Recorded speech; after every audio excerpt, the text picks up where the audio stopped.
Welcome to Homeschool Help Desk. My name is Jana Cook, and I'm the Community Manager of Bookshark.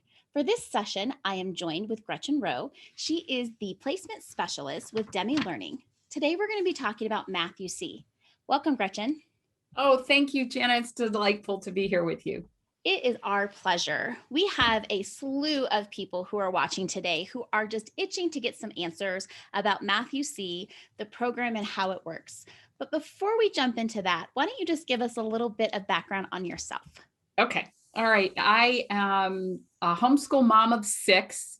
I had no intention of ever homeschooling. But back in 1995, my eldest daughter was told she didn't need to memorize her multiplication tables. And I knew that I was a hesitant mathematician and I wanted something different for her. So what I thought was a 3-month adventure ended up to be 21 years. My husband and I have 5 college graduates, and the caboose in our train, who laughs when I refer to him as that, is a sophomore in high school. And we homeschooled for 21 years. And then because of my homeschool involvement, I got involved in positions of advocacy and became friends with Steve Demme. And after I'd homeschooled 6 or 7 years, I found my way to Math UC. And several years ago, Steve Demme said, "Why don't you come to work for me?" And I said, "When are you going to ask me?" And so here I am. Well, that's a testimony to your passion for Demme Learning and what they produce, that you, as a homeschool mom, you saw it enough to want to be part of their company. I went through a lot of homeschool math curricula before I found my way to Math UC. I was a very reluctant mathematician, and I didn't feel that I had a strong math background. And my 2 eldest children went to a high school co-op for upper level math. So I dodged that. And then my 3rd child was out of sequence for that high school co-op. And it actually was a friend of mine who brought Math UC to me and said, "Here, this is what you will use." And we never looked back. So why don't you go ahead and tell our audience a little bit about Math UC and its philosophy? Sure. Math UC is a true mastery-based curricula, and we are K through 12. In fact, we have a K4, K5 preschool, depending on how you define it, program called Primer, which is, we title, a gentle exploration of mathematics. There's nothing taught to mastery there, but from our first level of mastery, which is Alpha, through calculus, we teach math a little bit differently. We teach math a singular concept at a time. We look for a student to master that concept and be able to teach it back to us so that the student really can demonstrate their understanding. And, you know, if you have to show somebody else how to do something, that proves you really know how to do it. And because we're a student-paced curricula, kids move through Math UC levels at their own pace. Sometimes a parent will say to me, "Well, what do you have for 3rd grade?" And my question back to them is, "Well, what does your student know?" Because we want math to be a solid foundation and to build from that solid foundation forward. And that makes a tremendous amount of difference for kids. So whether a student is a challenged learner or an exceptional learner, Math UC fits because it fits the student, and that makes a tremendous amount of difference. So I am one of those students that only did what was necessary in math. I did not excel in any way, shape, or form. I often say that in college, they found the lowest college credit possible to give a college graduate in order to have said they did a math class. Oh, see, you and I are kindred spirits. I chose my college major based on what I thought was the least amount of mathematics, and was in way too deep when I realized I had to have 2 years of statistics. So, yeah. So I think one thing that parents tend to ask, and you kind of hit the nail on the head when you said, when you come into homeschooling, you come out of a public schooling school of mind, you know, the school of thought. They want to know grade level, because that's how public school systems definitely work with children. So you're asking parents to kind of relearn first that they need to find their child's ability and not necessarily grade level. And then Correct. you have those parents who know that their child is math minded. I think it's a Mhm. term we need to, maybe reinvent, because everybody can do math, and we'll talk about that soon. But are advanced in math. And so with your curriculum, you can start where the student ability is at, and then there are options to go through. You said you go through calculus. So let's say for the average high schooler, you really only need how many years of math on average? Well, it really depends on the state. There's Hmm. some states that say you have to have 4 years of academic math. There's other states that say 3 years of academic math and some kind of consumer math. There's other states that say choose whatever you want, which, the latitude is lovely, but I wanted somebody to guide me toward what I needed to do. And so it really depends on your state requirements. In some states, we have reporting requirements, and in other states, we don't. So because we are talking about that particular issue, let me address that as well, because parents will say, well, if math UC is not a grade level experience, what do I do with a third grade achievement test? Which I think is a legit question. And the truth is, if you're going through math UC in our scope and sequence, it doesn't line up seamlessly with a scope and sequence for a public school. What it does give a student is a deeper depth and breadth of mathematical knowledge. So that third grade achievement test might not be your child's absolute best performance, because there'll be things presented there that your child hasn't addressed yet from a math UC perspective. But I have to also be honest, nobody's ever asked me what I got on a third grade achievement test. So if you will use math UC through our Greek series, which is alpha through zeta, you will have a student that by the time they take a sixth grade achievement test will perform better than their peers, because their depth and breadth of knowledge is vast. And I think that makes a tremendous amount of difference for kids. And the longevity in math you see is you can start in, say, 4 or 5 and go all the way through high school. There are some programs that I'm aware of that don't go all the way through high school. So if parents do decide to start with math UC or come into math UC, they can rest assured that they'll have curriculum that they will need throughout the entire 12 years of schooling if Correct. necessary. That is correct. In fact, my first experience with math UC was actually at the pre-algebra level. I didn't come in to math UC's Greek series until my 5th and 6th child. I was looking to help my third daughter, my third child, who was a girl, have a better pre-algebra experience. And we had had a very rough experience so far that year. We had tried 2 different curricula that had not met our needs, and somebody was in tears every day. Sometimes it was her, sometimes it was me, sometimes both of us. Math UC actually gave us the foundation for her to have success academically. She's a research biologist now.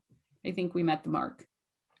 Good. I think that will put some parents at ease when we're talking to parents who are just new at homeschooling. There's so many questions and there's so many choices. And I think the vision behind this session is just to help parents who are looking at Math UC kind of get a general overview of what the program is, and then to have that confidence that, yes, it is mastery based and that is different than other programs.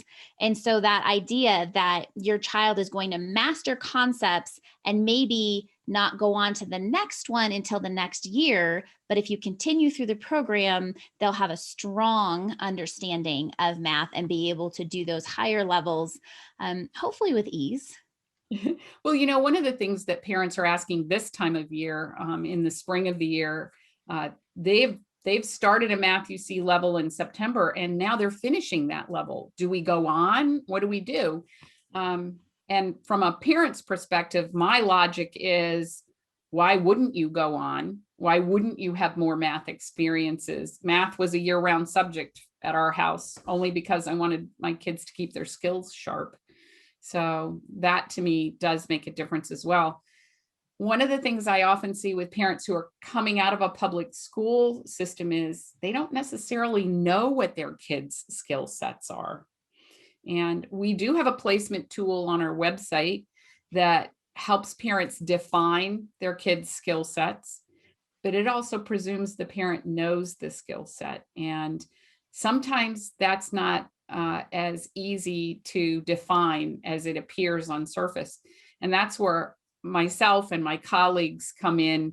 We're available to help a parent with diagnostics, determine what your student knows. We want to place a student in math, you see, at the end of their knowledge, but correspondingly, we want to also make sure that their foundational skill sets are solid. Can we banish a misconception that if parents do come into the program with a skewed understanding of their child's math ability and Mhm. say they place their child in a level, and as they're going through it, okay, there's maybe some holes, but their child is they're getting it done, right? As Mhm. they progress through your program, even though it's mastery based, math is repeated in depth as the levels go on. Is that correct? Yes. So, I'm really glad you asked that question, because sometimes that's a misapprehension that because we teach one concept at a time, it sounds like we're never going to visit that again. And that's not true. The way Math UC designs its lessons is there are pages of our materials that are designed to practice and develop a confidence with a new concept. But then there are also what we call systematic review pages that allow a student to continue to practice with every concept they've studied and mastered to that point in time. And in a way that more mimics real life. When math comes to us, it's like, whoops, okay, I got to work this out. So it gives us the opportunity to keep that skill set sharp as it expands. And I think that makes a big difference.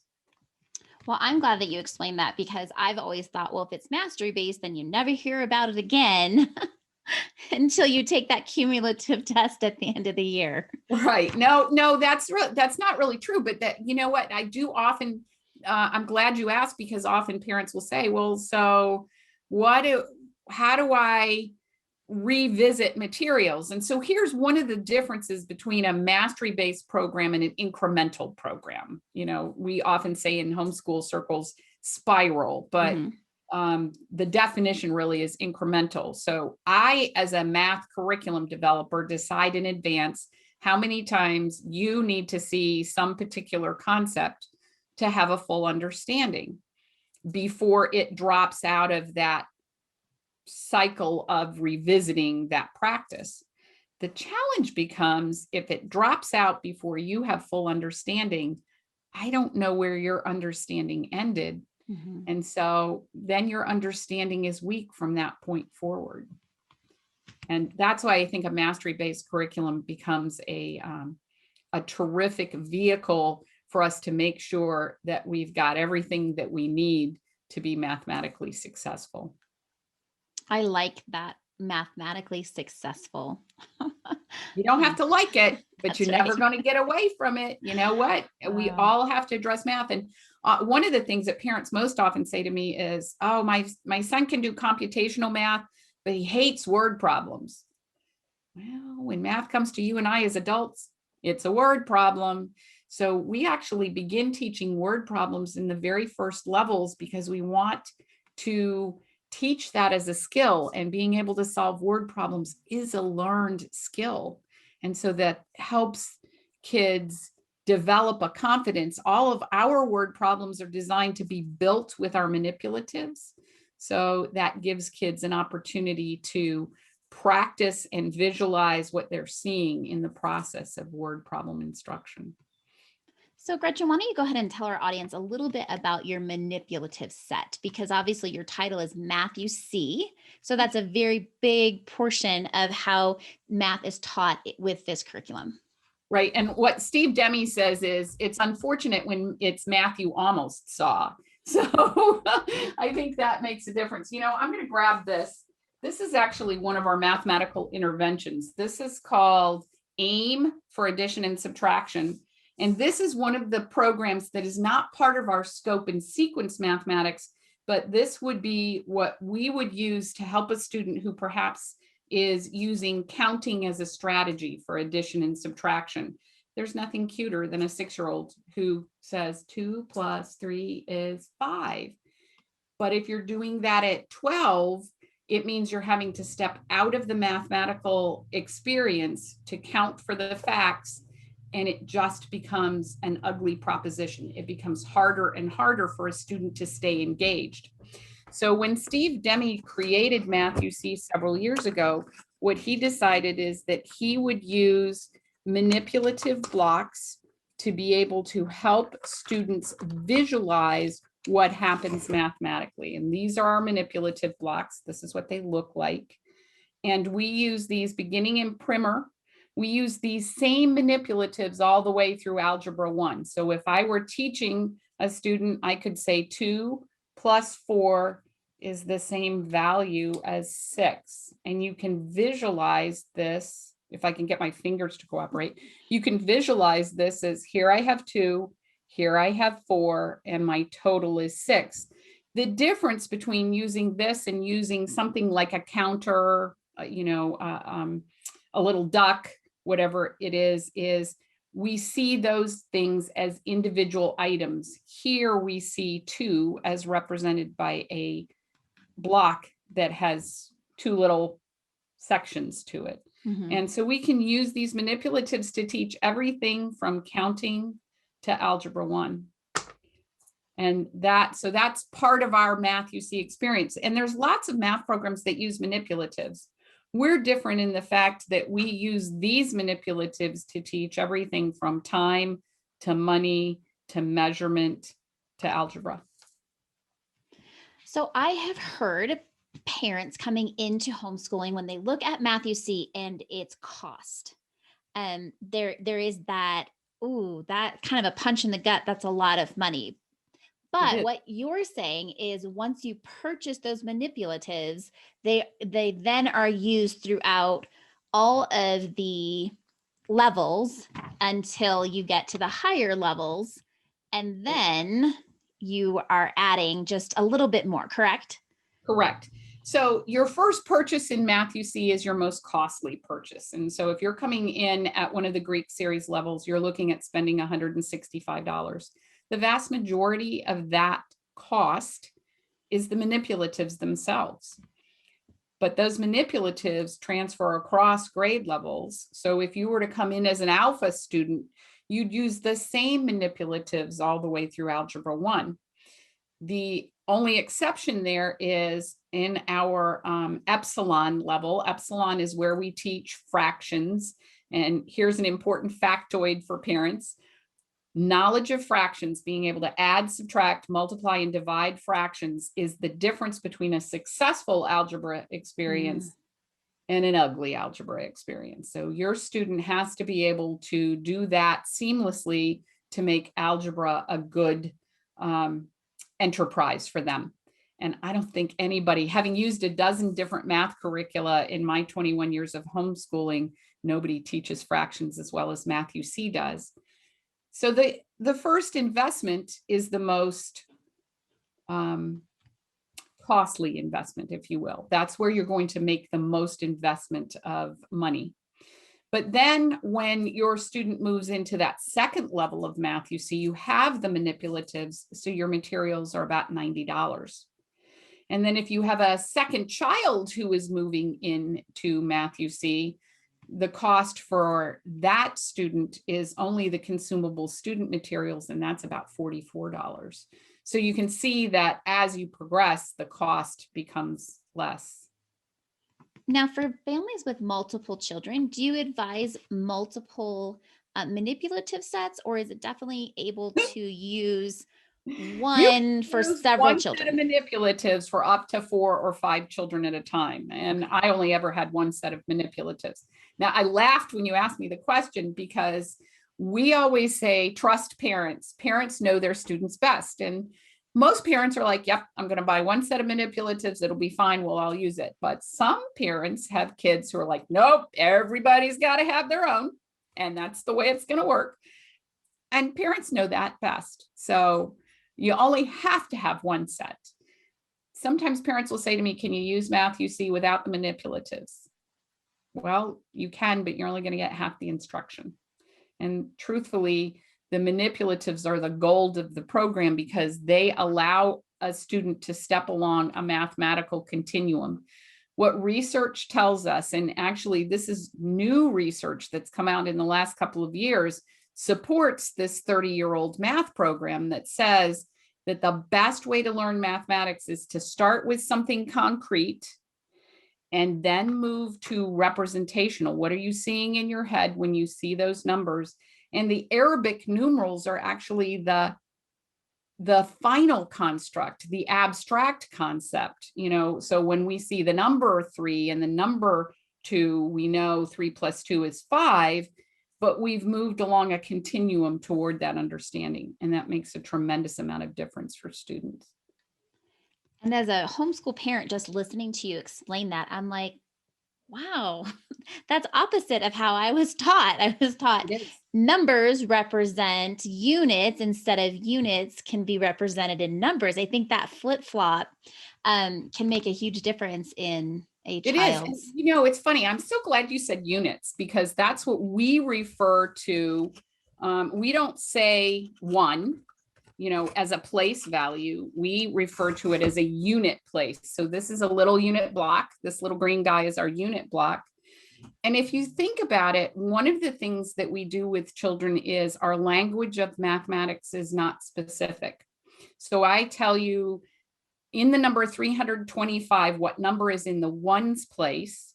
And if you're a young student, you're looking for the number 1. But if I tell you in the number 325, what number is in the units place, you know where to look. And of course, you know that that's going to be 5. And I think that makes a difference for kids as well. So we strive to be specific in our language to make that learning process easier for kids. And I think making the learning process easier for kids in turn makes it easier for parents. Yes. And, I'm so glad that you said that too, because parents sometimes will say to me, oh, I want a computer program to teach my children math because I'm not good in math. But what an awesome opportunity for you to model, as we were talking about, a growth mindset to learn right alongside your student. I have to tell you, if somebody had taught me math the way Math UC teaches math, I'd be a geologist today because that's what I really wanted to do. I loved the science, but I couldn't do the math that underlay it. And it really went all the way back to being weak in fractions. And that's probably why epsilon is my favorite level of Math UC, because it was a game changer for me as a parent to be able to walk alongside my kids and learn that way. I'm constantly telling my children that had I had the opportunity to homeschool with a different math. Now, I actually did homeschool 8th through 12th grade, and I feel like it was a success. But 25 years later, when we see all of these different programs and, be it the internet so that you could find the different programs, it just wasn't accessible the way it is now. It was more word of mouth. But I tell my girls all the time, like, my life could have turned out differently because I always thought I wasn't a math person. Mm-hmm. Now, homeschooling my own children, I get really excited about math problems. And if I can't figure it out, I'm with the piece of paper right there along with them. And when they're having a challenge, they'll say, Mom, grab a piece of paper and let's do it together. And so we both have our piece of paper and we're doing it together. I've learned that I really enjoy math. I was an English major. I would have never said I enjoyed math, but this beautiful opportunity of second time around with my children, I feel like I am like you, I'm gaining this knowledge and an appreciation, and hopefully my children are picking up on that. So while they are more artistic or they like the arts or humanities, but they can still do math well. And we all as parents want better. I have a colleague named Sue Wachter. She's an artist as well as a mathematician, and she works alongside me. And one of the things that she often says is we make the mistake to believe that if you have an art fascination and a talent for art, you don't need mathematics. And she said, the truth of the matter is artists are some of the best mathematicians, and we really need to tap that, but we need to tap that in a creative way so that an artsy kid can have a successful math experience too. And I think that's one of the things that these manipulatives allow us to do, is they allow us to visualize.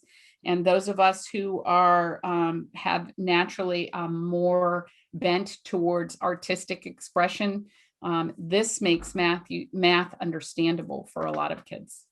I immediately thought of Leonardo da Vinci. He's was Yes. an artist and a brilliant mathematician, but I don't think we typically put those two together. No, we don't. And I think we in the last maybe generation have started to pigeonhole, kids start to specialize in a sport at 5 now, instead of playing a whole variety of things and seeing what suits their personality and those kinds of things. And I think maybe we need to go back to a little bit of that, of giving our kids a solid experience mathematically, and then let them decide with all the doors open. And that, in my placement conversations, particularly with parents of high schoolers, when I have a parent who says, well, my son is struggling or my daughter is struggling mathematically, my conversation will drift away from math to, well, what does she think she wants to do after high school? And depending on what that is, that becomes the goal setting. Then let's work backwards for what do we need to do to make that opportunity possible for them, to keep that growth mindset open. Another beautiful depiction of why we homeschool, because Yes, we can personalize for our children, and that's right. not to say that they don't have to do things that they're not good at, or that there has to be some striving, but with a goal in mind, we can then navigate for them personally what's going to be the best for them. Right. And, I think that's probably one of the biggest beauties of homeschooling, is to be able to allow your children to figure out how they learn best and help them advocate toward that. So, talking about advocating for our children's education, parents are going to want to know the time necessary for them to be teaching this to their children. Sure. And, that is a really a valid question. And parents often say to me, oh, I have multiple kids. How am I going to make all of this fit? Well, there are portions of instruction for you and portions for your student. And all of us have a variety of kids. Some of my kids have been very self-directed from a young age. The majority of my kids really needed me there with them lockstep until they were about 6th or 7th grade. A couple of my kids, I sat on and hatched them like an egg until they were in high school, because they tended to be too distractible. One of the things I think that is important about math, you see, is we strive to make a math experience a developmentally appropriate one. So what learning theorists tell us is that students have an attention span of their age plus 2 to 3 minutes. So your 10-year-old child has an attention span of 12, maybe 15 minutes. And beyond that, it becomes an exercise in perseverance. So we strive to make that math experience appropriate. And, as an aside, when I first looked at math, you see, when I began homeschooling, my first thought was, well, that's not enough math. And the truth of it was, I had the misapprehension that we often have, if you're not really good at something, doing more of it makes you better. And that's not necessarily the case. So when a parent approaches, particularly a parent with multiple kids, approaches a Math UC experience, they need to watch the DVD instructions. So each lesson has DVD instruction that comes with it, and that instruction is delivered either as a DVD or online as streaming video. So they get it both ways. They need to watch that instruction. The instruction is how to use these manipulatives to illustrate the concept. Then they need to pull, one of our instruction manuals, and there will be 2 to 3 pages in here that correspond with the lesson. And the pages of the instruction manual are why. Why are you teaching this concept this way? So the DVD and the instruction manual become the instruction. But once a parent has familiarized themselves with the instruction, then it's just sit down with your student. So if you have an alpha student and a beta student, your work might be front loaded in the week that you need to watch the alpha video and read the alpha instructions, watch the beta video, read the beta instructions. But then the practice for that becomes your students, and you become the resource and the guide and the person to be there and answer questions and those kinds of things. The most important and valuable experience of the Math U See experience is that teach back, because we expect at some point the student is going to say, I got this, I know how to do it. Let me show you how. And you need to have known what the instruction is going to be so the student can show you. And so there may be more work in the beginning of the week, and then there's, work at the end of the week, because every level after primer, we don't have a test booklet at primer, but every level after primer comes with a test booklet. For 5 years, Steve had no tests at all. And then parents said, hey, we just really want a measure of how our kids are doing. So we really want some tests. You don't have to use the test booklet. It's up to you. But from my perspective, you and I as adults experience test situations all the time. Isn't it better in a homeschool environment to teach our kids how to take a test, to just look at it as another kind of experience? We expect that when a student gets to a test in Math U See, they have mastered the material, they've taught it back, and they don't need these to be able to do that test environment. If you're in a state that requires accountability, requires you to prove that you've done it, often the test booklet serves as that accountability to prove that your student has mastered the materials. To me, the test booklet was invaluable because occasionally you think, yeah, we got this. And then you take the test and you're like, oh, well, maybe we don't have this. So that was my system of checks and balances to know I needed to step back into the materials. So let me have you clarify. Is the DVD for the parent or the student, or does it start off for the parent in the lower levels and then become the students as they get into more independent learning? All of those things. Okay. That's great. The DVD the original concept of the video instruction was for the parent, because I would have no earthly idea how to teach a math lesson using these if somebody didn't show me how. Most of our families watch the DVD with the student as well. And it does create that ancillary benefit of Mr. Demme becomes your math instructor. And I don't know about you, but I'm not always the prophet in my children's land. But Mr. Demme says you need to show your work. And so I can say, hey, Mr. Demme said you have to show your work. And so it becomes a beneficial relationship. Now, my youngest son has been fully independent in his mathematics instruction since he was in about 5th grade. And occasionally he'll come to me and say, okay, I watched this math instruction and Mr. Demme said, blah, blah, blah, blah, blah. Help me understand. So I kind of need to know what Steve said so that I can help him understand. But frankly, I haven't had to help him work through a math problem in probably 3 years. Occasionally he'll come in, as you said, work through this problem with me. Let me see that I understand this. One of the things I think that is beneficial about Math U See is we encourage you to verbalize as you work through a problem. And sometimes as parents, we forget that verbalization is another vehicle for learning. So Steve models that well in the videos. And I think that sets kids up for success to be able to go, okay, this is how I should be doing this. Math U See calls it build, write, say.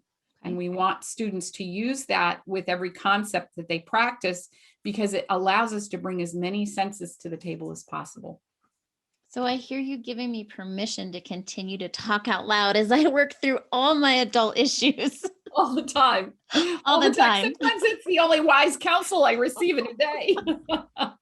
My children are constantly, who are you talking to? And I say, well, myself, of course, just working it through. Here, just leave me alone. I'll be done in a minute. I sometimes jokingly blame my mom because she read out loud to us for so long that auditory processing is so ingrained into me that even though I can write it and I can think it, if I don't say it out loud, it's not till that I hear it that it actually clicks for me.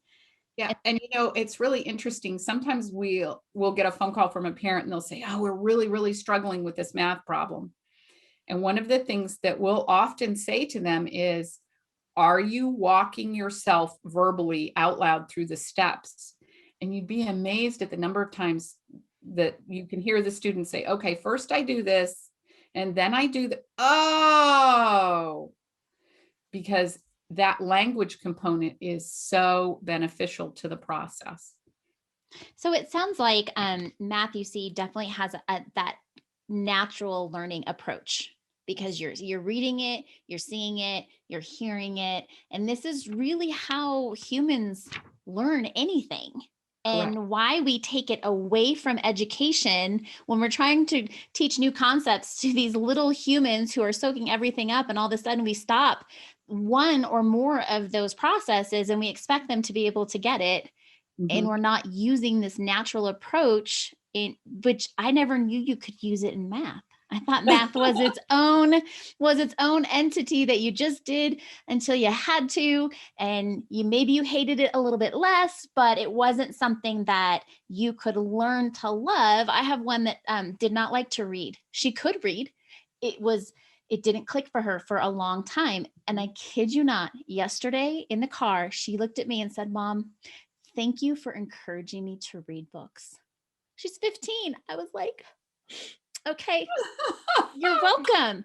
Now I said, now if we can just get Dad to get on board with that. So I just have, we all know people who don't like to read, whatever the reason. And so I feel like the more I'm learning about math, it's all the same concepts. We have this idea like we don't like math. Well, of course, because you weren't taught in a natural way. You don't have to love math, but you certainly can like it. It's funny that you say that, because one of the things that we all have done, because it was done to us, is something like a flashcard. Here you go. Here's a flashcard. And we make the misapprehension all the time that flashcards teach. They don't. If you think about this, flashcards are designed to help you become proficient at what you know. They don't help you with what you don't yet know. And sometimes we inadvertently set ourselves up for failure because we create math anxiety where it didn't exist. We think that math becomes more proficient if we apply a time constraint to it. But if a student is hesitant, it actually becomes an anxiety provoking experience. So sometimes at Math, you see, we're as much about helping a student reframe math in a positive context as we are about teaching them mathematically. Well, that is incredibly refreshing to hear. I think hopefully a lot of parents will just kind of be maybe take a deep breath and look at what's been going on in this year of homeschooling and what has worked and what hasn't worked. And maybe some of just that we've talked about is going to help a little light go on and go, oh my gosh, that's a step we're missing, or this is what we need to incorporate. And maybe this becomes less tears, less stressful, less anxiety ridden, even this last quarter of the school year. Right. And they can enjoy it. Probably the most common conversation I'm having right now with parents is parents who have had a belated wake-up call that math is not going well, whether they're a homeschool family, whether they've pulled their child from school, whatever those circumstances are. There is an inherent connection there with feeling guilty as a parent. And what I think is really valuable for a parent to understand is you didn't make a poor decision when you chose whatever avenue you chose. You made the best decision at the time. And now you have new information that says, oh, maybe that wasn't a great decision. To be able to make a new decision and reorder a student and help a student be successful is a humbling experience from my experience walking alongside these parents, but from the parents' experience to go, well, okay, so there were things that we missed, but we can fill those gaps. And one of the things that Matthew C. excels in is making an individualized experience for a student, making that math experience the student's experience so that they can be successful. So if we have a parent who is struggling, we always encourage, whomever they get their materials from, whether it's one of our distributors like Bookshark or whether they purchase from Matthew C., we want a parent to have success. So we always say, give us a call. Everyone on our staff who works with parents has either homeschooled themselves or been homeschooled or been involved in positions of homeschool advocacy for a bajillion years. And so we know what it's like to sit in your parents' seat, and we want you to have the best experience possible.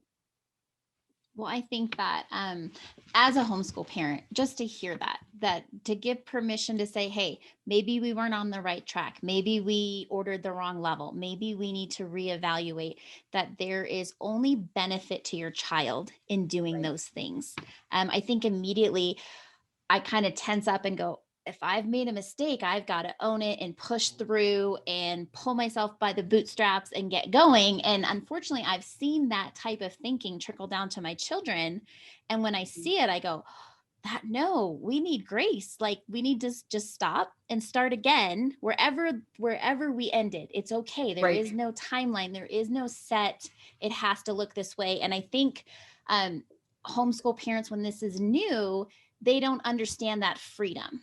Right? Because when you're in a public setting, you need to accomplish so you can move on. And there's a negative connotation to be there, either held back or reviewing. It's a negative idea. And really, if we want our children to succeed, we should really push that's positive, that we're going to stop, reevaluate, review, because only when you have a solid foundation can you be successful later on. Right. And often when I have a conversation with a parent, for instance, the reason that AIM for addition and subtraction and our newest program, AIM for multiplication, were developed was because we found these older students, middle school, even high school students who had weak foundational skill sets, and it looked like they were struggling. Some of them had IEPs, some of them had 504 plans, some of them had parents who were just banging their heads against the wall going, why doesn't my child understand algebra? And when we started doing some specific diagnostics, we realized that often it's that lacking foundational skill set. And to say to a parent, you need to go back and fill that addition and subtraction skill set with your 13-year-old can be a scary proposition. And a parent would say, oh, I can't step back that far. But otherwise, it's like trying to drive a car forward with flat tires. You might get to your destination, but it's going to be a really long and uncomfortable ride. And the fascinating part of this experience of developing these programs has been to realize that just because you have a gap doesn't mean everything is a gap. And often filling one gap allows a lot of placeholders to fall in place behind it. We've seen kids who have struggled with algebra, who have filled an addition and subtraction gap, and then taken a run at algebra again and been successful. And I think that's one of the things that we as parents, when we homeschool our kids, we want the best for our kids. And sometimes that becomes a home improvement project. I have a colleague who says it this way. He says, you've got a vision of what you want, but it's going to be kind of messy for a while till you get there. And sometimes math is a home improvement project to fill in a gap. Well, I hope that is very encouraging to people who are listening today, because I know it is to me personally. Let's just talk about a few more things.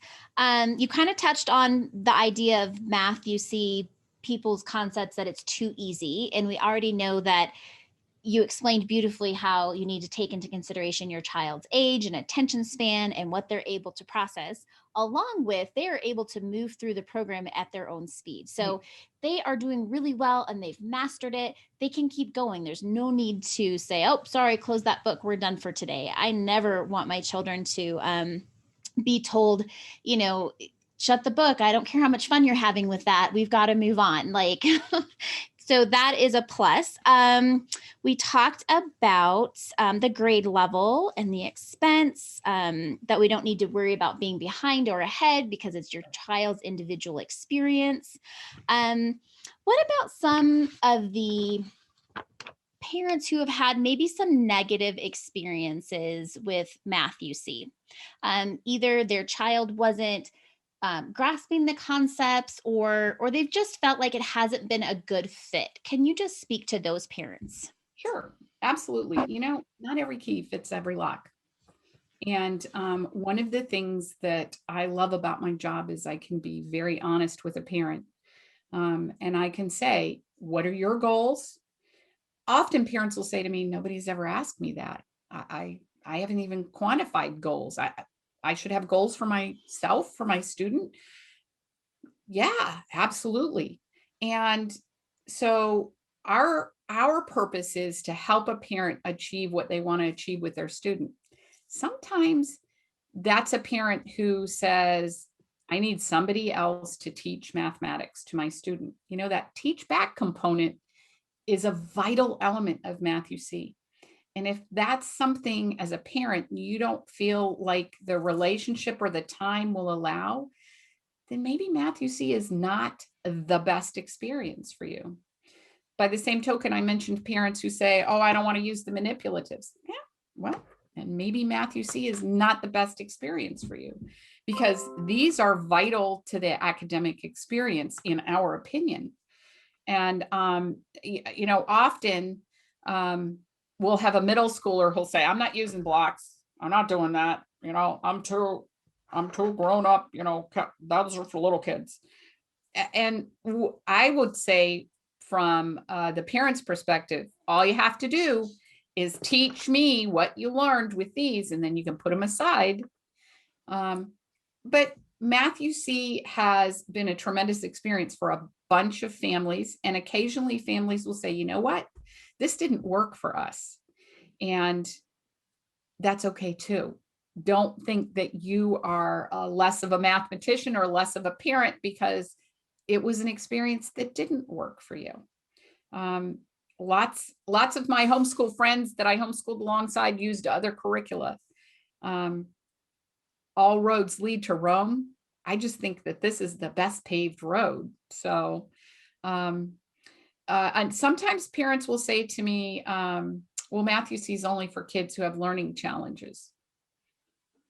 No, because the pace is the students. It's a student-paced curricula. And, I vividly remember a young man that I met 7 years ago at a homeschool conference, and he was standing with his hand on the calculus book, and he looked way too young to be touching a calculus book. So I said, can I help you? And he goes, oh, I'm just saying goodbye to Mr. Demme. And I said, saying goodbye? He goes, yeah. He said, I'm taking math at the community college this year. And I'm looking at him and I'm thinking, it was inappropriate for me to ask him, but I said, how old are you? And he said, well, I'm 12. And I said, and you're taking math at the community college? And he said, well, yeah. He said, Mr. Demme says when you can demonstrate understanding, you can move on. It's like, okay, Gretchen, I got it. So, every experience is tailored to the child and the parent together. And if Math UC is not a perfect experience, one of the things that I think is terrific about Math UC, and I love working for this company, is Steve offers a money back guarantee. And there's not a lot of math curriculums that do that. You use our materials for 60 days, we don't deliver, it doesn't feel like it's the right fit for you, we'll give you your money back. And there's not a lot of companies that'll do that. I think that gives parents the confidence that if they were on the fence at all about trying Math UC and wanting to know if this would be a good fit for them, that they can order it with confidence, knowing that they can try it out. And if it's not a good fit, they have a money back guarantee from the creator of the company. Absolutely. It does make a difference. Gretchen, do you have any final words for our audience today about Math UC? I'm just looking back through the questions that we had talked about, and I just want to see that I didn't miss anything. You did ask me one question about workload. What does a week look like? What can you anticipate? Most of the Math UC levels have 30 lessons. And we anticipate if it's a new experience, a student will go through about a lesson a week. But remember that student-paced experience may mean you go through 2 lessons 1 week and then you're stuck on a lesson for 2 weeks. It really is at the student's discretion how quickly they move forward. The anticipation is that they'll do 1 page a day. Do they have to do all the pages in a lesson? No, because if they can demonstrate understanding, then they can move forward. I always say to the parents, you use as many pages as necessary in the practice for the student to demonstrate, but then I always recommend that the student at least complete pages E and F of the systematic review, because that meets the obligation you talked about of, well, geez, in mastery, does it mean you never visit the problem again? Mm-hmm. And so that's always my recommendation to parents. Math to me is an experience that is different for every student. But Math UC, I think, is unique in the fact that we can help a parent who is not math confident like I was and help them have a successful math experience. We can have a parent who's very mathematically competent and their student can have a successful experience. And sometimes it's those of us who just understand something naturally that are the parents who are the hardest teachers, because we want our student to get it. I want to thank you for taking the time for being here on this session of Homeschool Help Desk. I hope that our audience has gleaned some tidbits to either help the current curriculum that they're using, or the idea of maybe switching over to Math UC, or the comfortability of picking up Math UC in their next school year with their children. Well, it's been my pleasure to spend this time with you, Jana, and I really do appreciate the opportunity to talk a little bit about the program. Whether parents use Math UC or another mathematics curricula, that value of being able to have a student show you what they know is invaluable. And as we talked before the recording began,